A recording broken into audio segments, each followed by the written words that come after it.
Oh my god, why is it playing this now? Hi guys. Welcome to Tardis Wiki Roulette. The show where we Tardis and Wiki Roulette. How are we all doing today on this beautiful, beautiful day? It's so hot. I'm gonna die. Are there any suggestions that I missed? I'm sorry that I was late. Untitled July 2025 webcast Barbie Dreamhouse. And history proofing. Okay, I'll put those on the wheel real quick and then I will bring Alan in. Hello, babe. You jump scared me.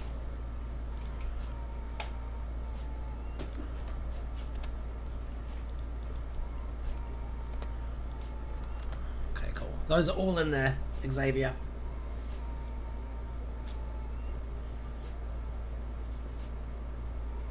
Ugh. You're back from your holiday now? How was your holiday, Cookie Boy? Did you enjoy it? History proofing maybe like Panda, a page to do in small amounts. It's long. I see. Well, I mean, how girthy is it, though? Because that's what really matters. Let's see. Where's the wiki? Where's the wheel? Here's the wheel. Are you guys ready? Are you guys ready to begin? Alright. Yeah, baby.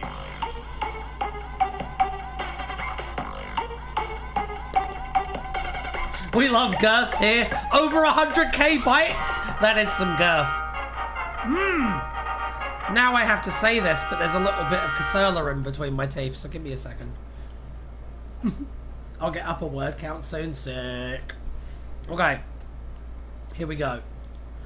The mighty Jagrafess of the holy Hadrajasic Maxa Rodenfoe. It's the Maxim Rodenfoe that gets me every time. The mighty Jagrafess of the holy Hadrajasic Maxa Rodenfoe. There you go. Let's look it up.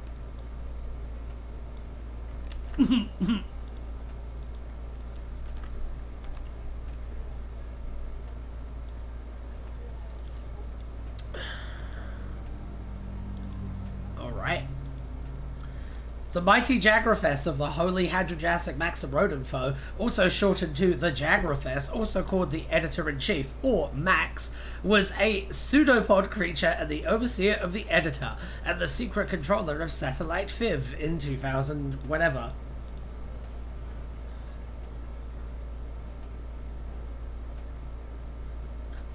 "54% of the UK public think that you should have a license to have a dog."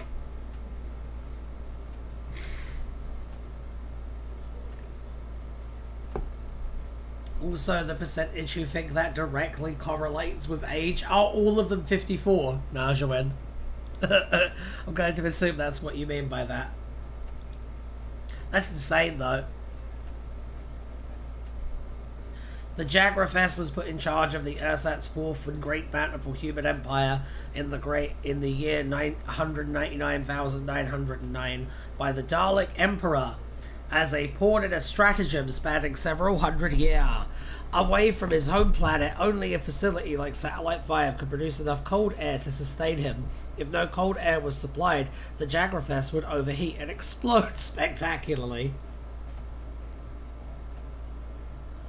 So it's like 22% for 18 to 24, and then like 70% for 65 and up.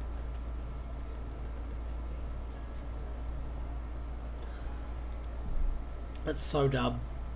That's so dumb. Classic UK nonsense. The Ninth Doctor discovered that the fourth great and bountiful human empire was being controlled by the Jagrafess in 200,000, with the Doctor helping. I've got it on the brain now. That's so dumb, though. That's so dumb. With the Doctor helping her realise the irregularity of the heating system, Kathika Santini Kadidi used her infospike to channel the heat back up towards floor 500, killing him by causing him to explode. Producer Andrei Kolekvo had kept the remains of the exploded Jagrafess on the floor 500 studio for his show, Ghost vs. Whatever. After his death, the Daleks went on to other stratagems and renamed the satellite the Game Station. The Doctor would later compare the media being in control of Arcanus Major to the thing on Satellite 5, not remembering the Jagrafess's name. The Jagrafess was later mentioned by the 11th Doctor. The Doctor Who Galactic Dinner served a steak referred to as Mighty Rump of Jagrafest in mascarpone, served in a side of vegetables of chi. I'm surprised at how small the Jagrafest page is. That's quite surprising. Anyway, let's go back to Alan. Why don't we?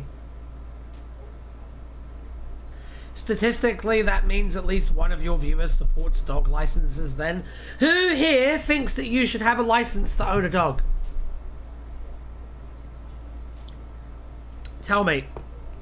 Tell me who here thinks that... Oi, mate, you got a license for that dog? Who here believes that to be the case? To be clear, I strongly oppose it. Like, strongly oppose it.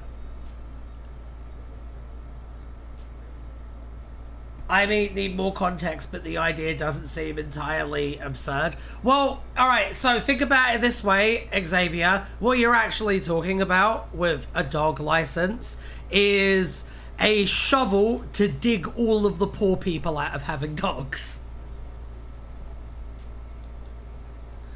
I just think people should only have a dog if they'll treat it well. I agree, that's what the RSPCA exists for. Like... I don't think that requiring a license to have a dog would change any of that. Oh, right, yes, a front for capitalism. Yeah, Xavier, what it actually means is that, like, if you have a homeless person who has a dog, and they do take good care of that dog, and that dog is, like, the only companionship they have, and you just take away that dog because they're poor, like, I don't think that that is compassionate or good. When the alternative, just giving that homeless person a fucking home and giving the dog a home too, is like, just unimaginable. In a country full of abandoned buildings, it's just impossible. Impossible to fucking do.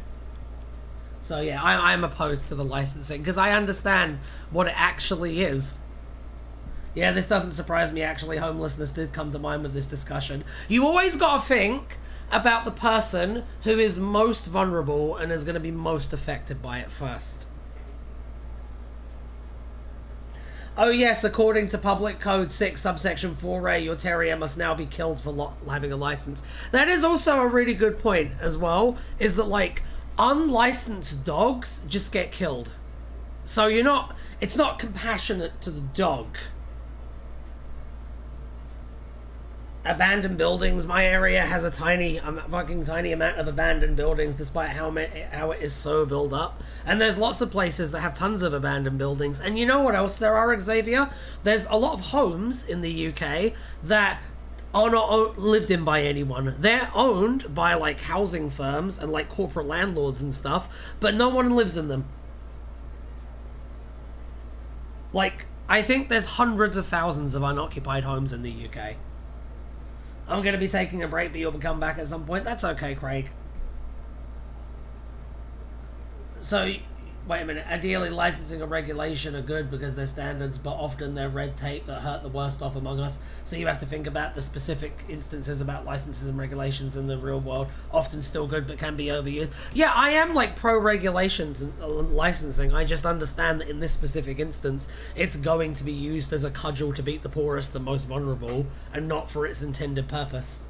You know what I mean? So I have to say that I'm against it. I appreciate the fact that we're having a conversation about, like, a real world topic, and we're all being really, like, sensible and shit, by the way. This is nice. I am going to spin the wheel again now, though. Oh, I didn't mean to disparage putting homeless people in them. No, I know. I know what you meant, Xavier. It's okay. I mean, I want abandoned places to explore and there isn't anything for me. Oh yeah, no, if there's stuff that's, like, post-condemned, then yeah, absolutely. Keep those places around so people can explore them and have fun and shit. But, like, there's a lot of homes in the UK that are perfectly livable in, and just no one lives in them. No one lives in them. I remember when I lived in Brighton, it was a real problem. That vacancy number includes chum vacancies, which include people leaving a house and moving into a new one. Over 260,000 empty homes in the UK. I think it's an easily solvable problem and no one wants to solve it because they don't view homeless people as people. That's what I honestly think. It just speaks to a dearth of compassion in people. Let's go to the Wheel of Names. Let's go to the Wheel of Names. That's actually quite small, but it's big enough to make a massive difference. You know what I'm saying? The abandoned factory was cool with empty and rather dangerous feeling. I bet. Alright, I'm gonna spin the wheel again, guys. Yeah, baby. We can keep talking about this, but I'm gonna spin the wheel again.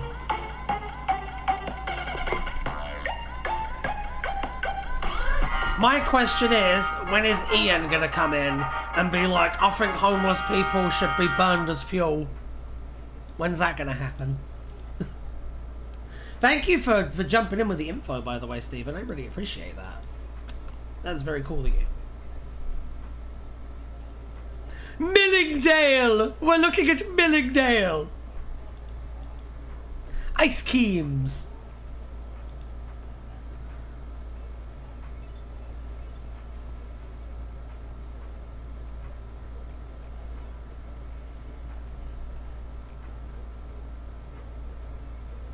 Okay, Millingdale ice cream. Alternatively, Millingdale ice creams, and more commonly known simply as Millingdale, was a family firm and ice cream company that existed in both the Doctor's Universe and Pete's World. They had a website and were operated by the Millingdale family.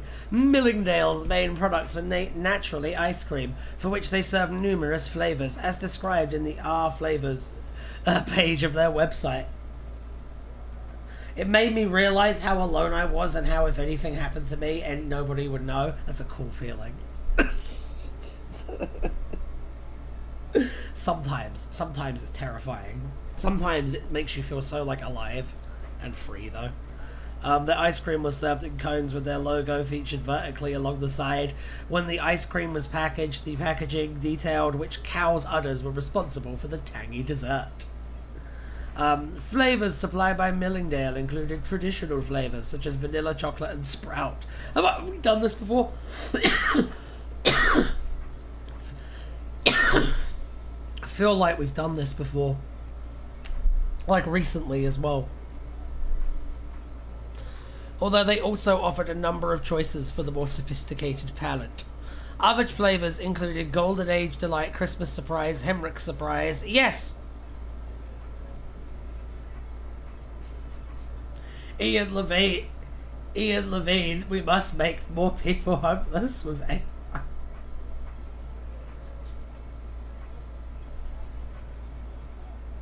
We did do ice cream. I feel like a lot of this is shared. Yeah, I think it is. According to their homepage of their website in the mid-2000s, Millingdale was established in 1860. The Millingdale website had an About Us page. According to it, the Millingdale family had been making ice cream for so long that nobody knew who first created it. The recipe was passed down across generations, and in 1980 they decided to share the dessert with a wider audience. Accordingly, the first Millingdale ice cream parlor was opened in Newport on 23rd of June 1981, and since then grew rapidly, and by the mid-2000s it had over 200 outlets and employed over 300 people. Despite this, the recipe was kept secret and locked away in a vault at the Millingdale family home. The About Us page finished off by stating that the ice cream was made with only the finest of fresh fruit, cream, and other natural ingredients. There were quotes featured on the website from Suzanne Millingdale and Danielle Millingdale. At some point, Millingdale supposedly performed tests which revealed that people who ate their ice cream were 37% smarter than people who ate other ice cream. It's funny.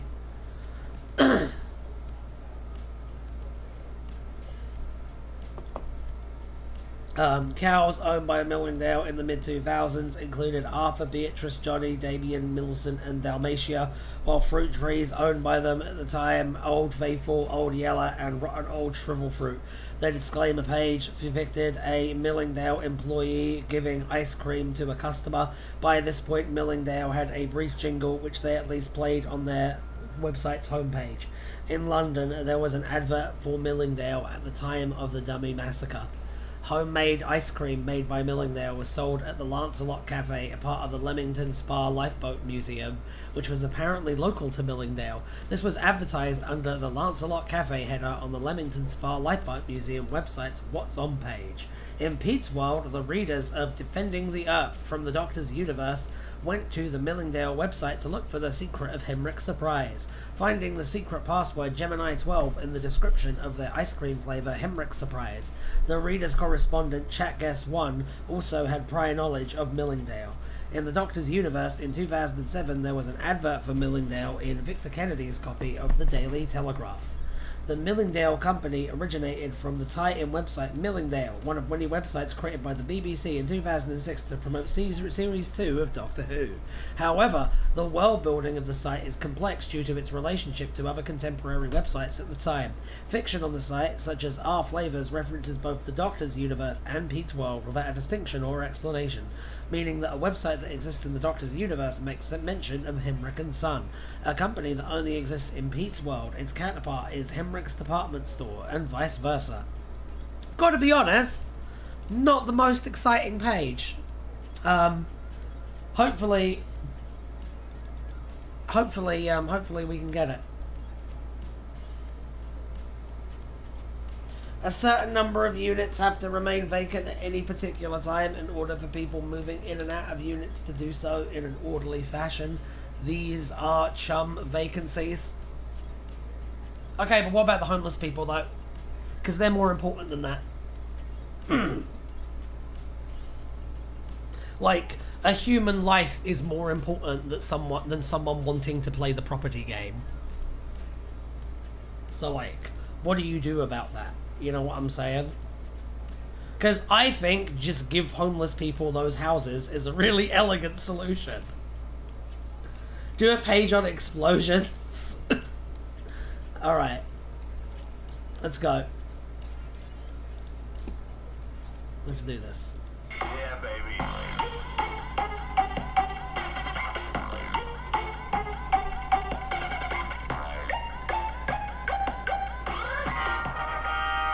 I don't know how to say that. Gather guy?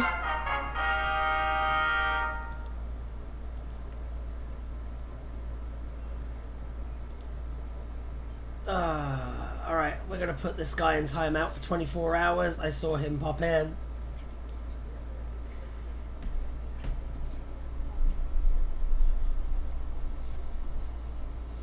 E.g., if you leave a unit until someone else moves in a month, that's a chum vacancy. What did little old Ian say? I saw the word indigenous before Felicia managed to delete it, so I'm assuming something racist.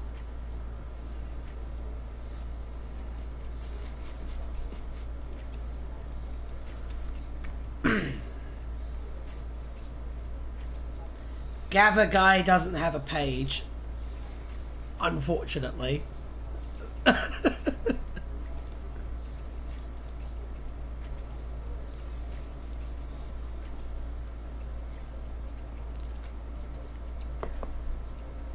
Okay, right from scratch, Wheel of Names, Wiki. Alright, let's do this. Yeah, Boom. baby.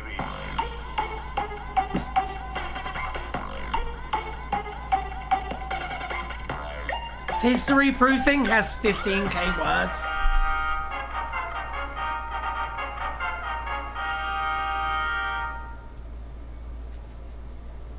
Well, now we're going to talk about Judge Dredd. So that's good. Hopefully this can swing things around a little bit. Yay! I love Carl Urban. Alright, let's have a look. Judge Dredd is a multimedia franchise created by John Wagner, Carlos Ezquerra, and Pat Mills, which began in the form of a series of comics in 2000 AD. The series stars the main character of Joseph Dredd and features the recurring location of Mega City 1. The series has gained further installments such as various films, books, etc. Judge Dredd was among the various series to be represented in the totally stonking, surprisingly educational, and utterly mind-boggling comic relief game, with Judge Dredd appearing twice in the narrative, albeit in separate sections to the Doctor Who elements. There's some lovely coverage on here from Champa Time. Oh. Virgin Books published a series of 9 Judge Dredd novels from 1993 to 1995 at the same time that it was releasing the Doctor Who New Adventures and Missing Adventures novels. All 3 of the main authors of the Judge Dredd novel series, Dave Stone, David Bishop and Stephen Marley, who combined all but one of the books, went on to write Doctor Who novels for Virgin. A crossover between the two franchises was planned for the novel Burning Heart, but Virgin lost the Judge Dredd rights following the release of the 1995 film, so the range ended and the Judge Dredd specific elements of Burning Heart were renamed. Oh.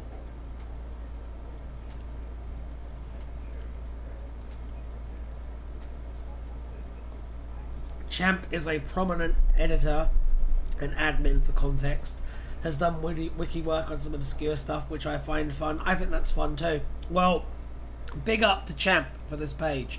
I didn't know that we were this close to getting a Doctor Who Judge Dredd crossover. I think that would have been really cool. Really, really cool.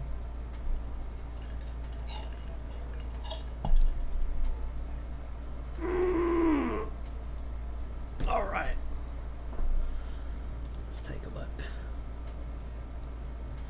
Death Masks, a novel written by Dave Stone in 1993 for the Virgin Dredd range, features the maze. The location was later reused by Stone in the Bernie Summerfield novel The Infernal Nexus. The book directly references this by stating that the maze seen in the Infernal Nexus is such an archetypal building that versions of it spontaneously occurred in books written the universe over by a certain type of brain-damaged writer who was responsive to the resonances of multiverses other than his own. From 2003 to 2006, Black Flame continued the Judge Dredd book series with another 9 novels. Stone and Bishop returned for the series, and they were joined by Andrew Cartmel, James Swallow, Gordon Rennie, and Simon Jowett. The last installment, Stone's Psychogeddon, features various licensed references to Jason Kane, a character Stone had created for the Virgin New Adventures, and Kane's Xenomorphic Bondage Slave series, which was first mentioned in Stone's Bernice Summerfield short story Back and There Again, released earlier in the same month as Psychogeddon. Several Dreadverse stories by Dave Stone are connected to Stone's Doctor Who work.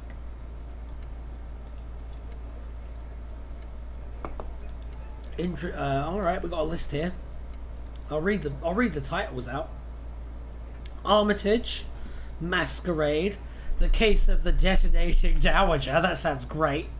Soul Sisters, Influential Circles, Flashback 2, Death Masks, The Medusa Seed, Wetworks, High Wire Days, Bodies of Evidence, The Killing Zone, War Planet, Apostasy in the UK, Psychogeddon. There you go. Wasn't that good? Like the stream if your works are wet. Well, wet works means that you're killing people, so I'm hoping that none of you are killing people. I hope so. Some of you, I'm not so sure about, but hopefully none of you are killing people. In the Captain Britain crossover story, Rough Justice, a version of Walker the Wobot makes a cameo among the Supreme Omniversal Tribune. My works are scum.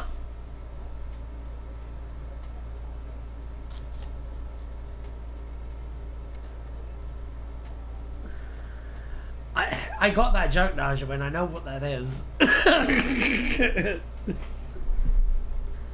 I was more going for a dirty joke. Oh, I see. So you're telling me that you're not a trained killer, Cookie Boy, because I always assumed that you were.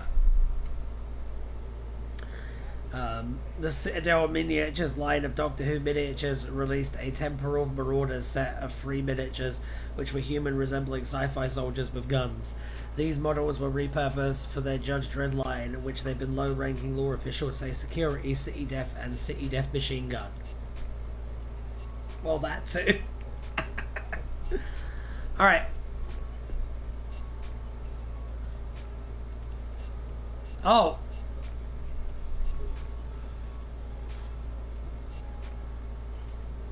Oh. Okay. Let's go back to the wheel. The wheel of names. Let's do that. Alright, boom. Yeah, baby.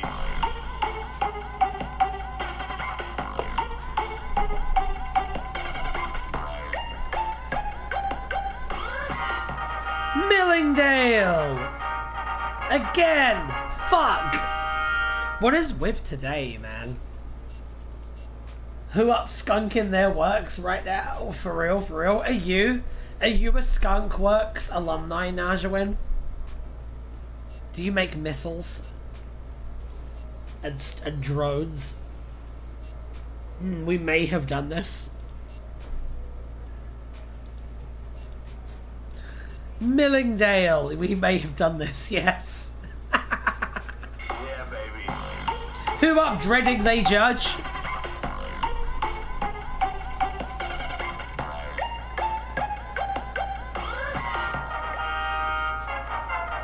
I'm an all lowercase Skunkworks alum, not an uppercase Skunkworks alum. Oh my god.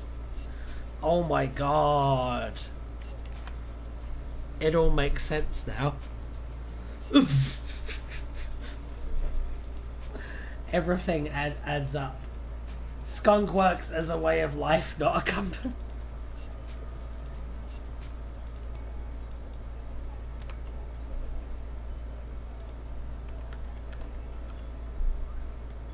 Okay.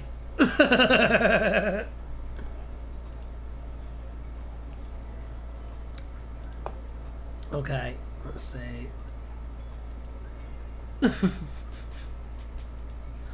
John Lumick was a businessman in the Doctor's universe and a counterpart to the John Lumick of Pete's World. Matthew Nicholson turned down an opportunity to work for John Lumick, instead working as a programmer for Guinevere 1. On Christmas Eve 2006, his colleague Duarte Rodriguez asked Matthew if he didn't regret declining the offer, to which Matthew rolled his eyes and said he disliked the prospect of two Ironsides together. In one source, it was unclear if John Lumick existed, but if he may have researched Cybermen and their encounters with UNIT and the Doctor, it was unclear if Lumick was a good guy and what his reaction would be like to his knowledge of his cyber-converted counterpart.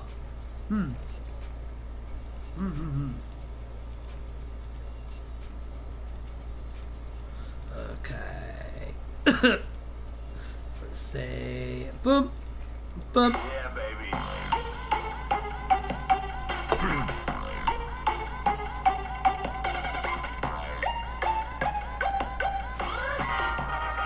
Eternal Return! We've already done this one many times, but I'm not going to delete it.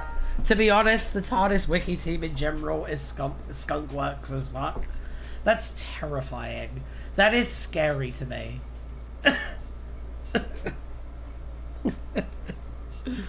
Alright.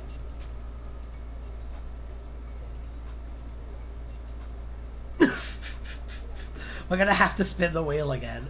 Yeah, baby. Can we do Deja Vu?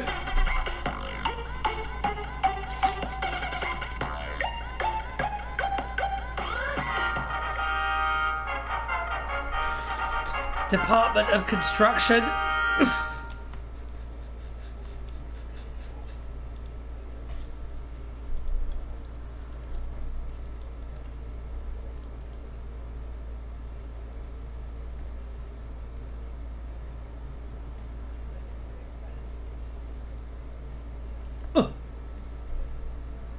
So you're saying you didn't work for Skunkworks. You just like to live your life as if you worked at Skunkworks.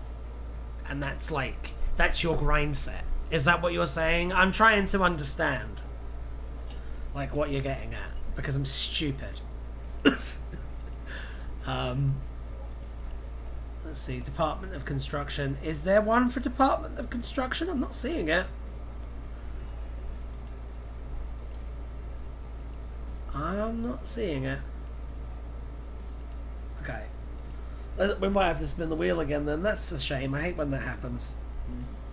I hate when we get one that's like not a page. Yeah, baby.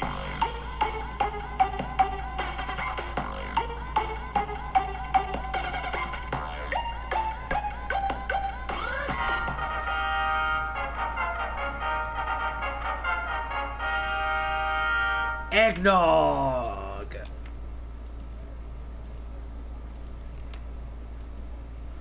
Alright, let's do eggnog. Eggnog was a drink associated with Christmas. The second Doctor tried to order eggnog for himself, Ben Jackson and Polly Wright at the White Rabbit in 17th century London, but they were told it wasn't available as Cromwell had forbidden the celebration of Christmas. Advertisements for eggnog were seen in Montgomery in 1955.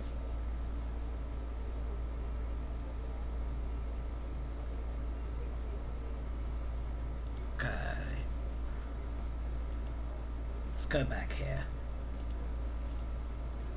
Yeah, baby.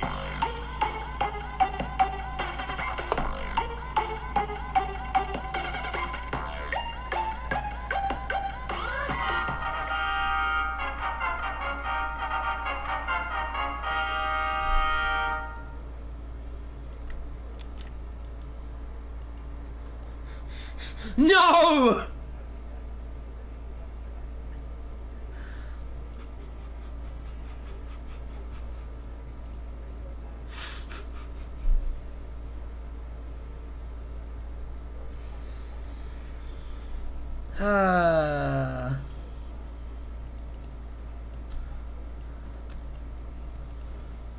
Alright.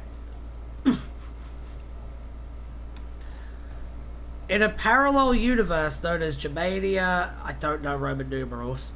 I know that's an 8 at the end. 108? I don't know. Adolf Hitler was an international socialist rather than a Nazi and the author of Mein Kapital. He came to power after Spartacist uprisings in 1919 and aimed to lead an international workers' revolution. To this end, Germany became allies. Who wrote this? Who wrote this? Who the fuck is responsible for this? I need to know. 68, thank you, Najafan. Let's have a look. Who are you, Lance Parkin? Who are you? Who is this man? This man with his tiny, tiny picture. His teeny, tiny picture full of lies.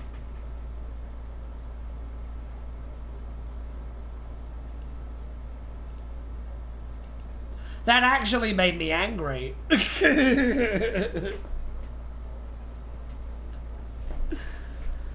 After the formation of the Greater German Reich forces from Germania I deposed the communist Hitler and put a National Socialist Hitler in its place, the native Hitler was left to roam the streets of Dresden, often being beaten up by civilians. He was eventually killed by Marcus Americanius Scripter.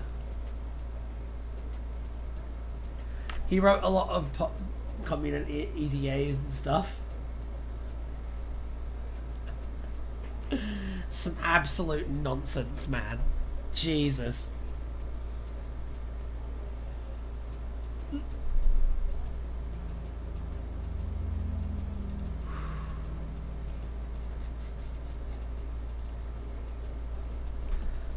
Alright, let's go on to the Wheel of Names. Yeah, baby.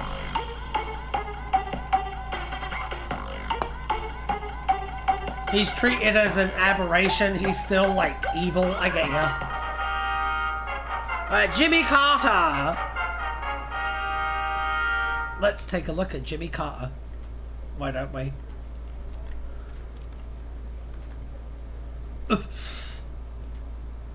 Just a random weird thing that happened in Infinity. For some reason, it, like, really deeply angers me. I don't know why. Jimmy Carter was a president of the United States during the 1970s. He once had been a peanut farmer.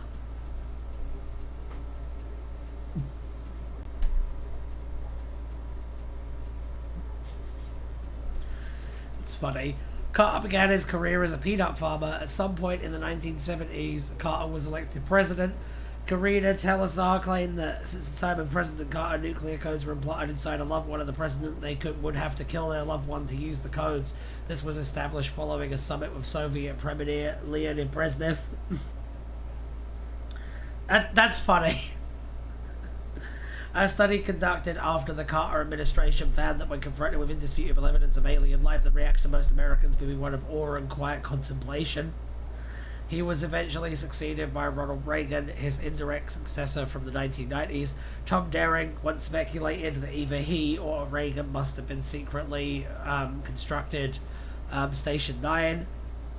He was wrong about the awe and quiet contemplation, because as I remember from the do you remember where the Area 51 raids?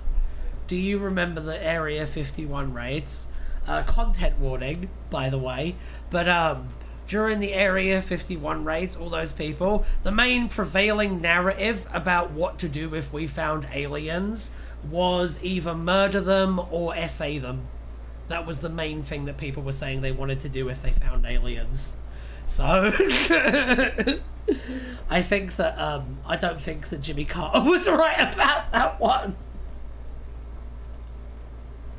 To be fair, TikTok broke our brains. I think our brains have always been like that.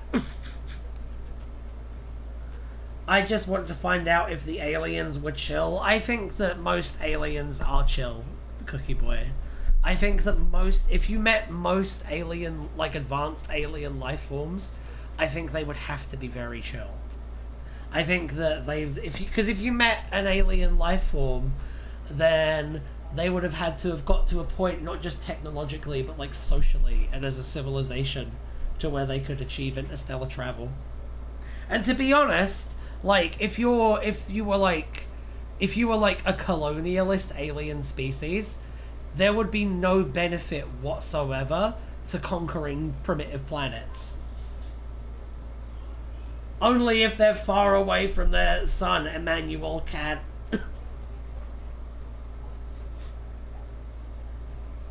What a silly, silly man he was. But yeah, I think that most alien civilizations out there are chill, to be honest. I imagine they look at us with absolute horror. I think we're probably scarier to them than they are to us. Alright. Let's take a look at the wheel again. Oh wait, no, there's a little bit to read. Have you read Remembrance of Earth's Past? I have not. Who did Remembrance of Earth's Past? Who did that? Who did Remembrance of Earth's Past now, Japan? Let me take a look at it. Hang on.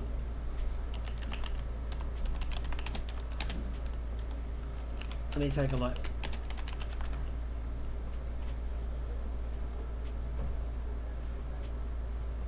Oh, the free body problem thing?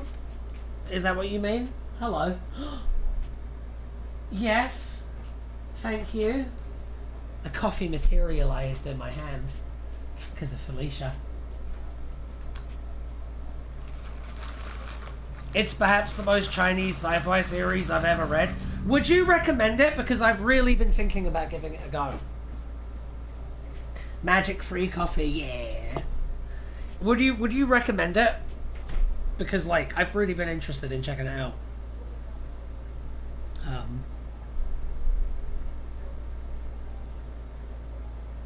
Just drenched in Chinese geopolitical. So I don't mind that. I am very aware that most Chinese literature and movies are just propaganda, but I mean, they're still entertaining.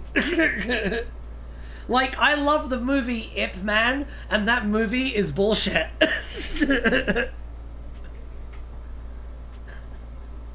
It's very, very misogynistic. Oh, I'll give it a pass then, thanks. I won't do that. I'll watch stuff from South Korea, where South Korea is the dominant military superpower in the world. I'm fine with that. and like stuff from Japan that's like that. But I draw the line at misogyny. Casual imperialism is fine though. Sorry I couldn't watch you earlier. I was watching Venom Let There Be Carnage. Are the Venom movies good, Nick? Would you recommend the Venom movies? Would you do that? Would you recommend them? Would you say they're good? Or even not necessarily good, but like fun. I've seen the first one. Thank you for the Twitch plug. They are very fun. I'll probably enjoy them then. They don't have... Superhero movies don't have to be, like, great for me to enjoy them.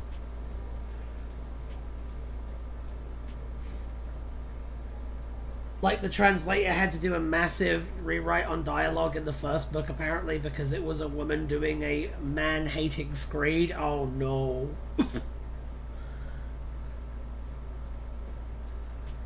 The enemy is a bit naff, but the film's strength is the dynamic between Eddie and Venom. Okay. And the translators just couldn't get rid of it in the next two books because it was so entangled with the plot.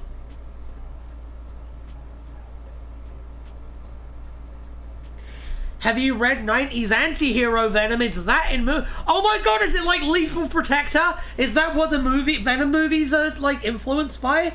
Are they like Lethal Protector movies? Because I would so watch that. That sounds fucking amazing. Those comics were like so bad, but so good at the same time. Man, I tell you what I like about Lethal Protector. They did not give a fuck what people thought. I've read like such little Venom stuff.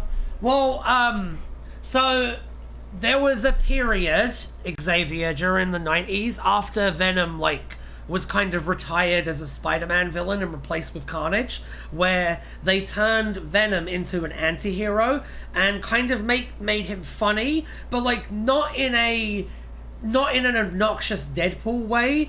He was funny in a he is goofy and childlike in a world of morally grey mercenaries kind of way, and it just really, really worked. It was very funny and very good, but also very bad, but like it had such a charm and a soul to it. I don't know. It was a literal plot point in one of the books that women are weak and want to have babies and can't make the hard choices, and that causes them to doom the earth. Oh no. He is literally called the Lethal Protector. That's amazing.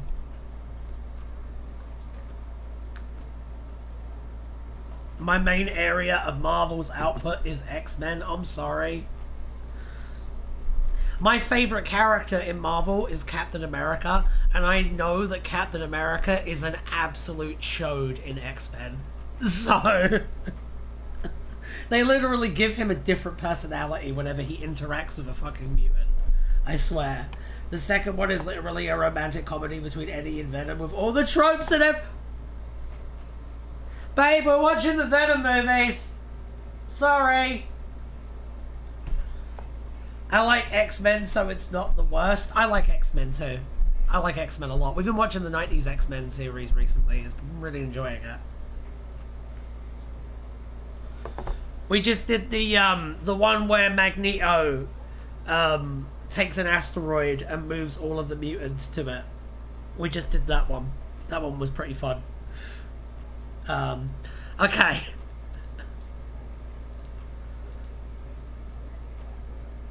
Also, I never actually read any X-Men comic which Captain America appears in. Phew. I did read Civil War though. So the deal with Captain America, Xavier, is that Captain America has always been a progressive.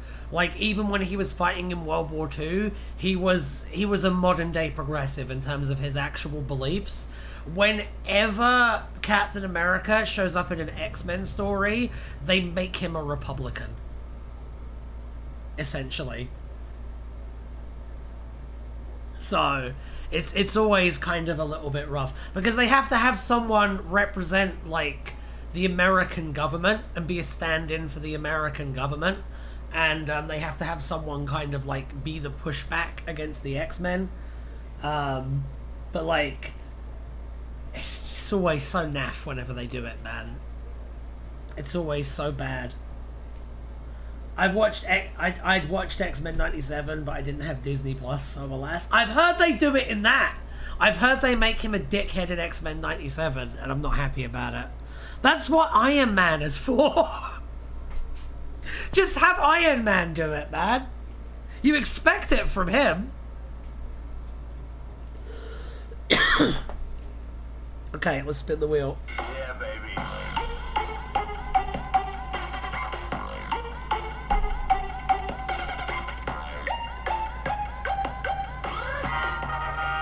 World of Warcraft. Let's have a look at World of Warcraft. Sorry for that long rant about Marvel, but I mean, it's me, so you should expect that at this point. World of Warcraft doesn't have a page. Who up misting their Pandaria?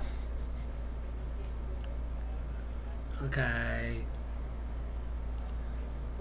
Let's put it this way, right? I gave up reading X-Men as I grew so fucking bored of, hey look, mutant rights keep getting worse alongside the lack of continuity between the comic runs and the recycling of villains. 100% fucking fair, dude. 100% fucking fair. I can't blame you. It is so frustrating how they keep getting knocked back to this awful, awful status quo. It's pretty bad. It's pretty bad.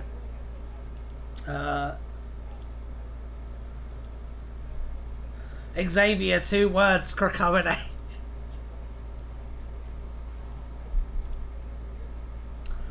Alright, let's see. Let's see here.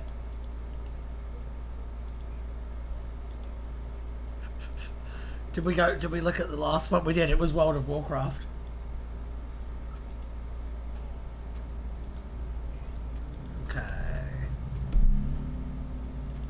Current age is interesting, but people so rarely want to grapple with it. I feel like it's been brought a lot more into the mainstream since Marvel Rivals, because Marvel Rivals have done like a whole season based around it.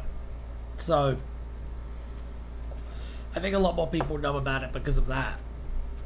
There is only so much of their oppression I can muster. They get genocided every 2 seconds and people are like, ah, scary mutants. Ah, by the way, I love Spider-Man. I agree. I agree. I agree. Sometimes it can be like truly depressing reading X-Men. Yeah, baby.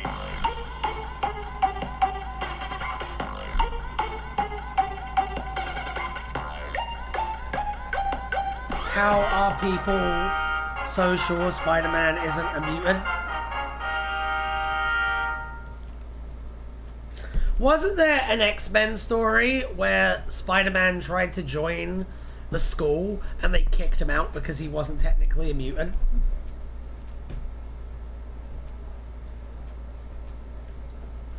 Wasn't that like a thing that happened once? I'm pretty sure.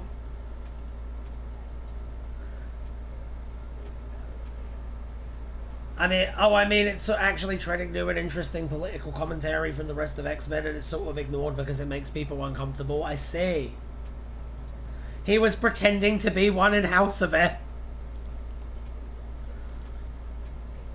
I think.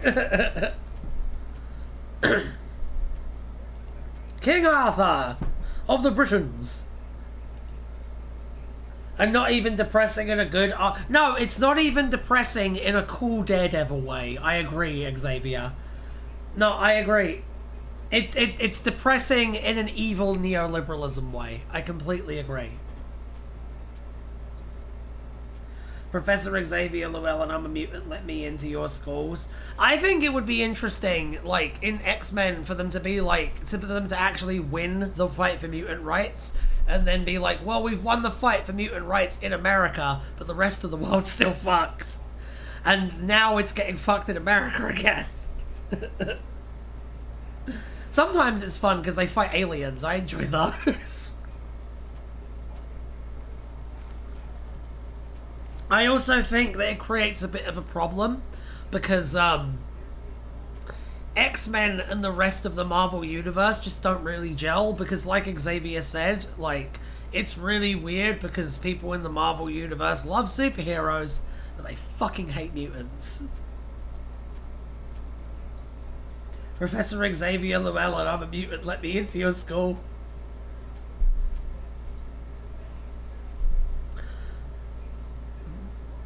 Personally, I'm of the mind that no franchise should go on for over 50 years. Most series, when they get to that point, their status quo stagnates and thus all stakes are zero. Yes, I agree. I agree. I agree.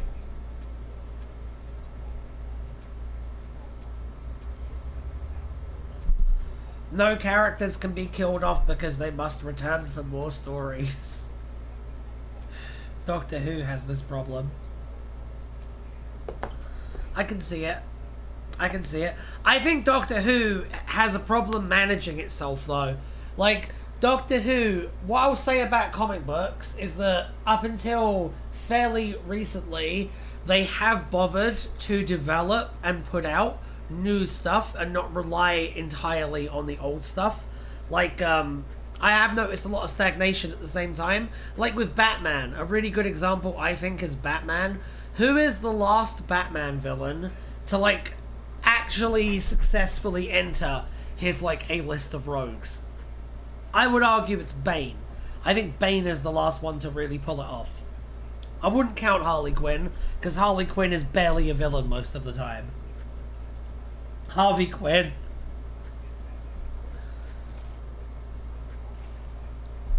I feel like Harley Quinn's completed character arc is becoming a good guy.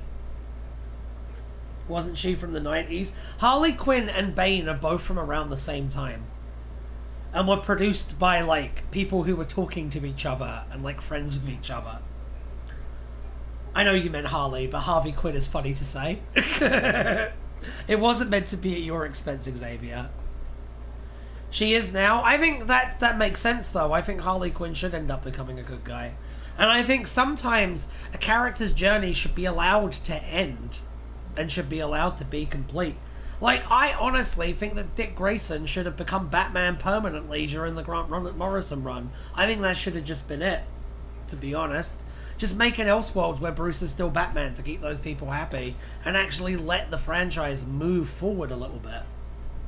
I'm with Xavier on this. I think you have to let these things evolve in some way. Like, Kershaw, New 52, man, yeah, you're right. The New 52 did a lot of damage. A lot of damage. Do you like my Christmas shorts, by the way? Maybe the Court doesn't count. I feel like the Court are like B-listers. Naja win. I feel like the Court are like the closest we've gotten, but they haven't quite cracked it yet. I think that in about 10 years, yeah, I think the Court of Owls will probably like have a big presence. I won't lie, I really like the DCEU. Harley, Margot Robbie did a very good job. I'm upset the character status is up in the air due to the DCU reboot. I think she's coming back, dude. I think if Margot Robbie wants to do it, then James Gunn will let her do it. I don't think it's that up in the air. And if Margot Robbie doesn't want to do it, I don't want her to do it anymore. That's, like, I think that she had an absolutely, like, solid run as Harley Quinn. And the whole reason that it was so solid is because her heart was in it. And if her heart isn't in it anymore, then I don't want her to do it anymore. But if she wants to keep doing it and James Gunn wants her to, which he probably will, then I think you can afford to be optimistic about it. My first thought was Professor Pig, but I know that's a really good shout, actually. I think Professor Pig is climbing up there. I think that the fact that he had such a good showing in Arkham Knight probably helped him out quite a lot. Hello, Silas. I think in about 10 years' time, I think the Court will be up there. I like that Batman when they make use of the really obscure villains, though. I think that's fun, too. I think the Lego Batman movie does a good job showing off all of Batman's villains. I think so, too. I think it really does. Okay, let's see. We should probably read this page now, right? Right? Probably. Like Kite Man. Yeah! Yeah. I feel like Kite Man has gone from being a Z-lister to an F-lister to a B-lister, and I feel like he's very comfortable where he is now. I love Kite Man. Kite Man's great. When I say A and B listers, by the way, I just mean in terms of the public consciousness. I don't mean anything about their quality as a character, because a lot of my favourite characters are Z-listers. So, King Arthur was a king of Camelot, ones whose exploits were the stuff of legend into the 20th and 21st centuries. It was debated among various sources whether Arthur was a real historical figure or he was nothing more than a legend, and if he existed, whether he was a native of the Doctor's universe or a parallel world connected to the Doctor's England by an interdimensional rift. According to some sources, Camelot and its king were part of an established history, being foundational to England's causal nexus. Both the Master and another renegade Time Lord tried to meddle with King Arthur's life as part of attempts to unbalance Earth's history and were foiled by the Doctor. Also, is it wrong that I sort of like The Flash? In spite of the film's many flaws, I do like the Keaton Batman returning, the depiction of Kara, and the emotional arc of letting go of trauma. If you liked it, then you liked it, and that's totally fine. I haven't seen it. I'm probably not going to ever see it, but if you liked it, then that's nothing wrong with that. I like Punisher Warzone. I'm very aware that it's a terrible movie, but I love it. So I get it.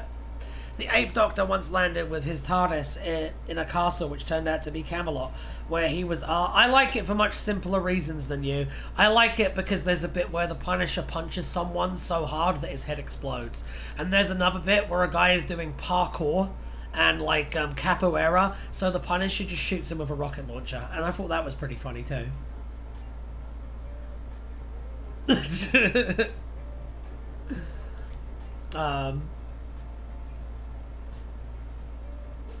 Merlin's... first, it says Merlin secreted the baby Arthur away. At first, I read that as secreted.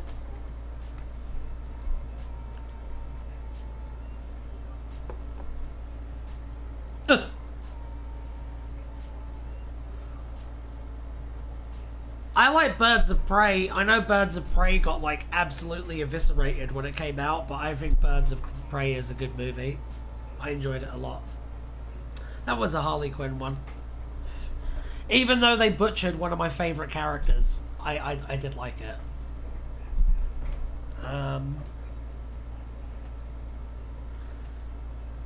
Like, it's a 5 or 6 out of 10, but the reputation made me think it was going to be somewhat closer to a 3 out of 10. I got ya. Birds of Prey is great, except for Cassandra Cain. That's who I was talking about. Yes. What's wrong with Birds of Prey? Cassandra Cain is what's wrong with Birds of Prey. I really like Birds of Prey, but if Cassandra Cain was allowed to be Cassandra Cain, then I would have liked it a lot more. I haven't read the comics, so I'm ignorant. Cassandra Cain is the girl with the diamond. I think it's a diamond if I remember correctly. But you know the girl that they've all got to protect, the helpless girl that they've all got to protect? Well, in the comic books, she can beat Batman in hand-to-hand combat. She is a Batgirl. She's the next Batgirl after Barbara Gordon. And her deal is that she was raised by super assassins, so when they find her, she's mute, but she can communicate through reading body language, and she's like an insane like martial artist basically. And the dynamic that they always had in the old comics was she would be paired up with Tim Drake, Robin, and it was always fun because Tim Drake was always a better detective than Batman, but had no hand-to-hand combat skills whatsoever. That's why he uses a staff, because he doesn't have hands. Cassandra Cain, meanwhile, wasn't a very good detective, but was the best hand-to-hand fighter in the Bat family. So, individually, they had like really over-specialized skill sets and were situationally useful, but you paired them together and they were more than Batman. How does he hold the staff then? Poorly, which is why he was always getting beaten up.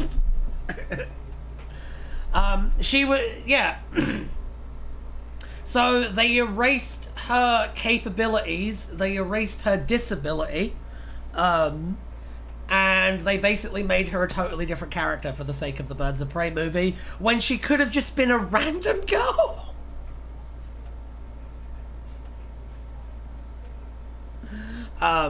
So, yeah. And I've always thought that she was the coolest. She's my favorite Batgirl. And they erased her from continuity with the New 52. They just yeeted her out of existence. I believe they brought her back as a villain, which I hate. But, yeah. I also liked that she was mentored by Barbara Gordon. And I liked the fact that Barbara was given a girl with, like, a disability to kind of mentor. I thought that that was, like, fun. Especially because it was a disability that wasn't, like, visible. So, yeah, I don't know. I always liked Cassandra Cain. I thought Cassandra Cain was very cool. I'm hoping she gets brought back in some capacity in the new DC universe. The new D52 is something I've only heard bad things about, yet know approximately nothing about, apart from it being a reboot. They just simplified everything and kind of made everything, they kind of de-wokeified everything. Like, they brought in Midnighter and Apollo, comics' first, like, gay couple in a solid relationship from the Wildstorm universe, and immediately, like, broke them up. And had them both, like, lose fights to people they had no right losing to let you know that they were substantially weaker in this universe. Which sucks. Basically, No Plan didn't fully reboot. Yes, and so a lot of the characters got, like, regressed, basically. Like, they turned Superman into, like, a jerk, like, jock type figure. He was very influential in the Henry Cavill version. That's the real killer, is that it wasn't a full reboot. They didn't need to reboot in the first place. That's the real killer. Like, a lot of the character status quos when the New 52 happened were actually in really good places that were worthy of expansion. And they just killed all of it. All of it. And it didn't help them. It was bad, man. I'll never forgive the New 52. Ruined so many characters, man. The early modern age of comics was so fucking cool, man. And we lost so much. We lost so much. Why did they put Superman in fucking body armor? Oh, the Master. A year after the Master arrived, Arthur's son Mordred was born to his half-sister Morgan at Lothian. Arthur sent the Master to kill Mordred. He was unaware that the Master had instead helped Morgan in raising him. The Master planned for Mordred to kill Arthur at the Battle of Camlan so Britain would never become one country. The Master pretended to be an enemy of Morgan to fool Arthur. Why did Superman and Wonder Woman get it on? Disgusting. It was a little weird. Yeah, they kind of had Superman and Wonder Woman get together and then just shoved Lois Lane to the side. It was very weird. I don't like Superman and Wonder Woman. I don't think that they're a good pairing. I've never thought that they were a good pairing. Tad eugenicsy? It is a tad eugenicsy. I like Batman and Wonder Woman together because I think they're cute, but ideally I think the three of them should just be best friends. I think that's the perfect setting. I don't get why they can't all just be mates, to be honest. Yeah, Wonder Bat. I like Wonder Bat. I think Wonder Bat is really cute. And brings out the best in both characters. I don't like Superman and Wonder Woman. I like Superman and Batman. That's why I'm a Midnighter and Apollo guy.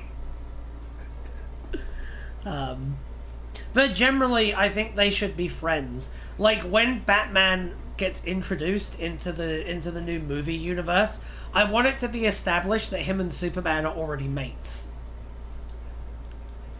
Snyder is apparently a Wonder Bat fan. He is. There's a lot of Wonder Bat stuff in the Justice League movie. Like, a lot of Wonder Bat stuff. I liked that aspect of it. I liked the Wonder Bat stuff in the Snyder movies. I thought that was all handled really nicely, actually. On the other hand, Bat Family as a disaster polycule would be funny, and messy as it would be, I support it just...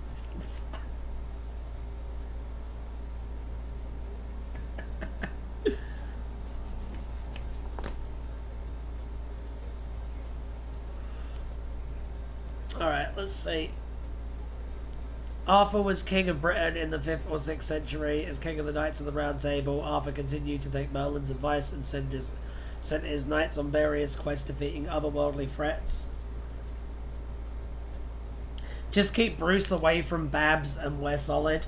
I like Bruce with Selena Kyle. I think that's my favourite Batman ship. But I also really like Batman and Wonder Woman. I feel like Batman, you should always put them with a peer. You should always put them on with someone on a similar level to them. Killing Joke is canon, sorry. Yeah, but Killing Joke didn't have the Batman Barbara of Romance stuff in the book. That's only in the animated version, Najawin.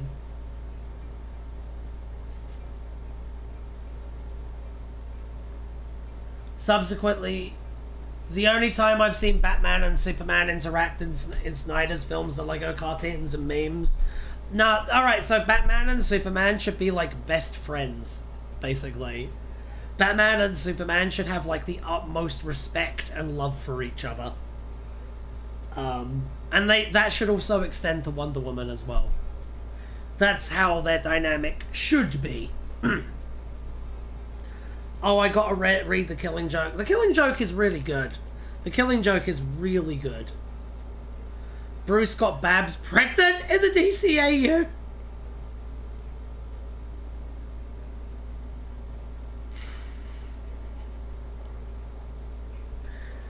Batman and Superman, the animated series, Justice League and Justice League Unlimited, Batman Beyond.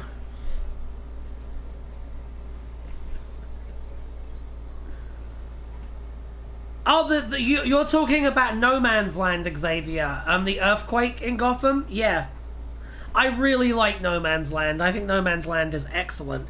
You know what you'd enjoy? You'd enjoy Nightfall. Nightfall is really good. If I was to give a recommendation to someone on reading Batman comics, I always say to start with the 70s run by Denny O'Neil and Neil Adams, because that's the, best version of Batman. It's also the one that started a lot of the tropes that we associate with modern Batman, but it's just phenomenally fucking good.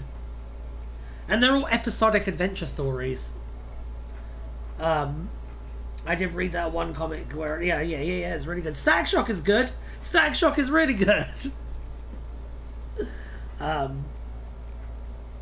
We haven't had a great Batman run since Snyder Capullo. Preach, you're right.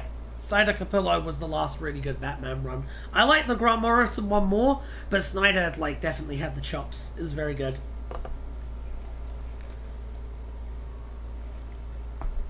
Zack Snyder's Batman run was so good.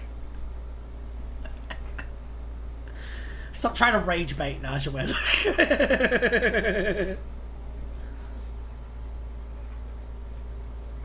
I don't hate the Zack Snyder universe. I hate the fans of the Zack Snyder universe. I don't hate the Zack Snyder universe as its own thing, isolated to itself. Honestly, deep breath, I like Kings. That's fine. You're wrong, but that's fine. I like the DCEU for the most part. There's stuff I really like in it. I like that the DCEU was filmmaker-led. That's what I enjoyed about the DCEU. I like that you had people's real artistic visions. And the Suicide Squad is such a good fucking movie. The only things I don't like is BVS and Justice League. I like the Justice League one. I don't like BVS. I think BVS is a pile of dog doo-doo. And I've watched it many, many times. I've given it many, many chances. I've tried to mental gymnastic myself into liking it. But Zack Snyder's Justice League, 4 hours long. I sat down watching it, expecting to absolutely despise it. And I really enjoyed it for the most part. I really enjoyed it for the most part. There's stuff I don't like about it, for sure. I haven't seen that version of Justice League. It's much better. It's an immense improvement.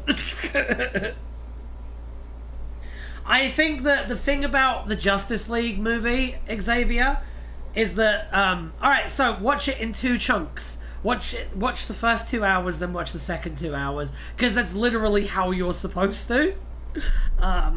But what I like about the Justice League movie is that, you know, Zack Snyder's self-importance, and he is a very self-important filmmaker, right? His pretentiousness, okay? Well, in Batman v Superman, that manifested as, let's make Batman and Superman real by turning it into a Tom Clancy, Ipcris Files, Thomas Brown, Crown Affair type spy political thriller. And Zack Snyder does not have the smarts to make that kind of fucking movie, as demonstrated by what we got. However, with the Justice League movie, with Zack Snyder's Justice League, he basically went, let's take a superhero movie and turn it into Lord of the Rings. What it really reminded me of was Peter Jackson's Lord of the Rings movies. And he nailed that. So, for me, his Justice League movie, except when it missteps, which it does, hits the mark way more than Batman v Superman or Man of Steel did.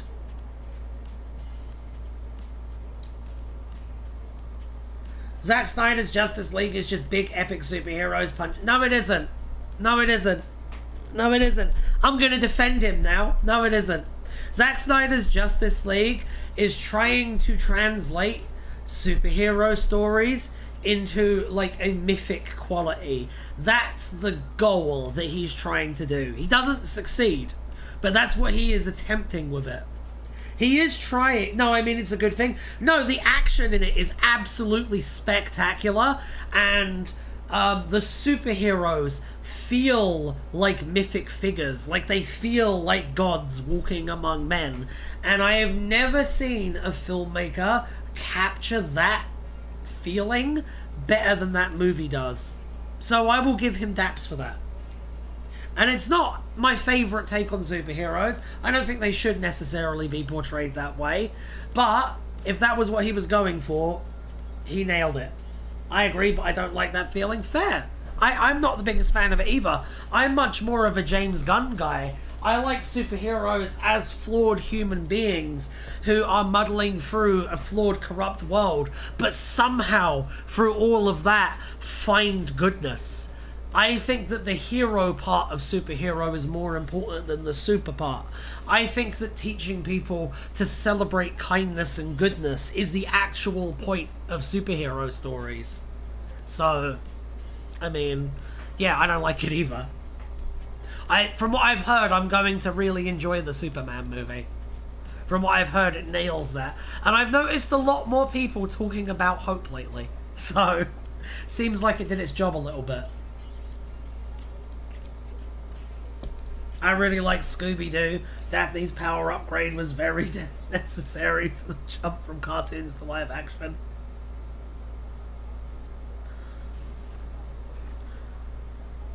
There's a Starman. You've heard the opposite about the Superman movie. What have you heard? What have you heard? And who from as well? Because as far as I can see, as far as I'm aware, the only person I know of who wasn't uplifted by the Superman movie was Ben Shapiro.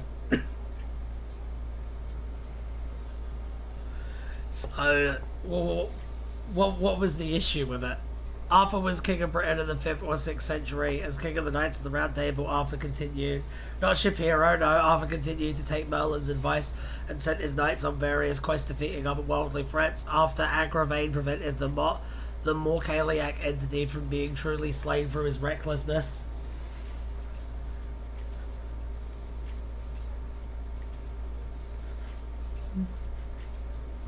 Arthur and Merlin chewed him out together. At some point while Basil Brush was rent collecting, Arthur stood outside of Camelot near Tardis, where when Basil reached the castle, he may have collected £20, £15, £10 or £5 rent.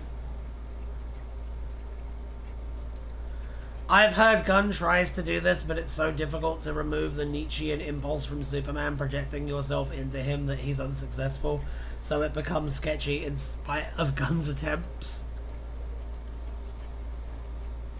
Do you think that that was the reaction that the average cinema goer had? Because I doesn't really seem... the only person I've heard make that criticism is you. And overwhelmingly, what I've seen on my feed is people, like, saying that kindness is the new punk rock. That they project themselves into Superman, yeah.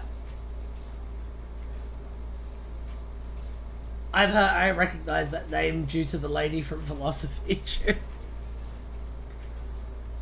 Yeah, man, I remember everyone was talking about Nietzsche when we left this. For one reason or another, Arthur, together with his knights and Merlin, ultimately found themselves at war with Queen Morgane out of the Syrax and her son Mordred.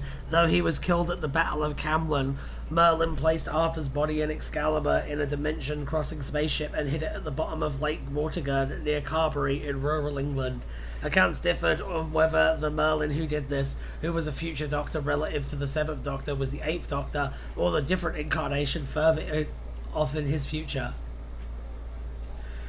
Through propaganda fomented by Merlin, legends sprang up that Arthur had survived the battle, albeit badly wounded, and would reawaken at the time of England's greatest need, the time of restitution, but it could only do so through the power of Excalibur. By one account, Morgane believed those legends and spent centuries looking for the sword to stop Arthur's return. According to another source, however, Morgane inwardly disbelieved this story, but thought that Arthur was in fact alive and well, hiding away in preparation for his revenge on her. She interpreted the lie at the time of restitution as a trap meant to lure her to her destruction. In 1997, the 7th Doctor and Ace discovered Arthur's spaceship and retrieved Excalibur before Mordred and Morgane could do so. Merlin had left the Doctor a note pinned to Arthur's body which clarified that the legend had only been propaganda. Indeed, after a millennium, all that was left within the High King's armour was dust. The Doctor and his friends ultimately gave Arthur a Viking funeral by causing the ship to explode underwater, destroying what little was left of Arthur's body. In the 21st century, when Morkaliak became a threat again, a time-travelling Ganeda helped to temporarily displace Bedivere, Origin Zero, and the Preternatural Research Bureau destroyed the beast by using Bedivire's link to Camelot and the entity's ability to summon the souls of the dead against Morkalak, a story into existence. The wizard was able to summon blurry ghosts of King Arthur and his entire army of Knights of the Round Table, who charged the entity. This nearly killed it, causing its pocket reality to flicker out. Reduced to the size and shape of a mere worm, it was easily finished off by Ganeda. In 2022, by vigorous 8 point... Oh my god, is that the time? Jesus. I'll go till 5:30. By vigorous 8.5 reason from King Arthur went on to brought to life all of the fiction created within the Cupid archives. He pulled the sword from the stone which the wizard Sigma, having merged with Merlin, then helped them to hone. These mergers were reversed after Herodotus 724 managed to expel Auteur from the Cupid homeworld.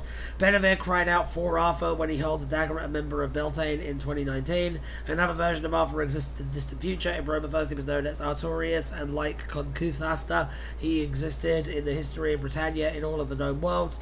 The people of Avalon believed that Merlin had brought Arthur to their world centuries ago. In New Jupiter, the medieval zone of Earthworld was influenced by the legends of King Arthur. These legends had diverged over time, so Le Mort de Arthur had become Mort and Arthur, with Mordred now called Mort. Morgane Le Fay were Arthur's evil sisters, Morgan Lee and Fay. The Grail quest was now one for a Grail, and Arthur's allies, Murdered and Lancelot, were now Fish, a Marlin and a Lancelot. Lancelot given human form by the Lady of the Lake. Fitzcrider considered this rubbish, but the 8th Doctor asked how he was sure his knowledge of Arthurian times was any more accurate. The 1st Doctor thought the dishes being carried to the sons of Grek would have been fit for King Arthur. Just got an ad for beats. Let's spin. We don't have time to spin. We're at the end of the show. As well as a mythological... I'll do one more spin. As well as doing a mythological figure King Arthur is the main protagonist of the legendary Arthur and the Square Knights of the Round Table. This version of the character appeared in Basil Brushko's Rent Collecting.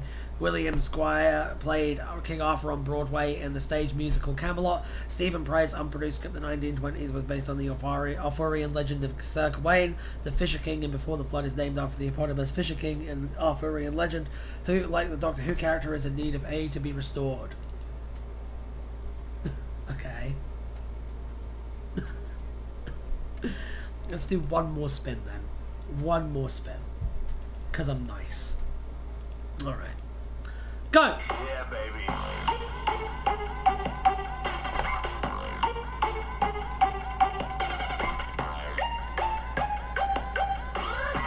Barbie Dream House. This one can't have too big an article, surely. Surely. Ha! Ha! Ha!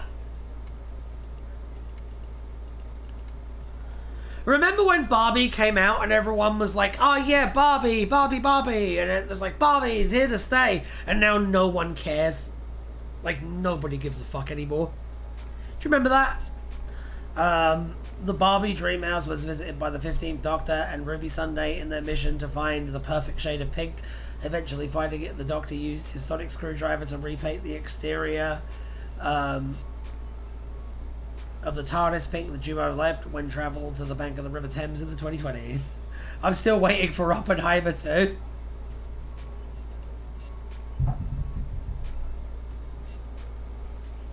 Oppenheimer's still culturally relevant. Yes, it is. Okay. I am going now. We'll be on Twitch later, but it'll be Fee. So if you want to tune in for Fee's takeover, please do. But I'm going now. Bye!